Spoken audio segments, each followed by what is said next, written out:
มาทุกคนมื้อนี้สิพาเรียนรู้ภาษาท้องถิ่นแต่ละหมู่บ้านมันเอิ้นบ่คือกัน ยี่บอกพี่นะคุณ นี่คือแม่งอันนี้นี่ขึ้นให้เลยนี่ทั้งหน้าจอนี่แม่งหยังก็แม่งปอภาษาไทยเอิ้นแม่งปอภาษาอำนาจนี่ก็อำนาจเด้อครับนี่ผมก็อำนาจนี่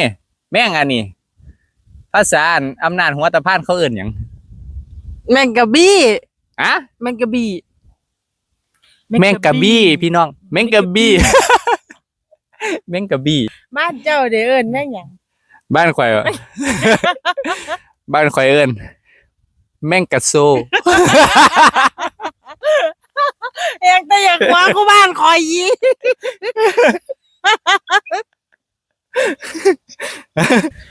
ทั้งบ้านหมู่เจ้านั่นเอิ้นแม่งอันนี้ว่าอีหยังคอมเมนต์ไว้ข้างล่างคลิปในเด้อ จ้าจู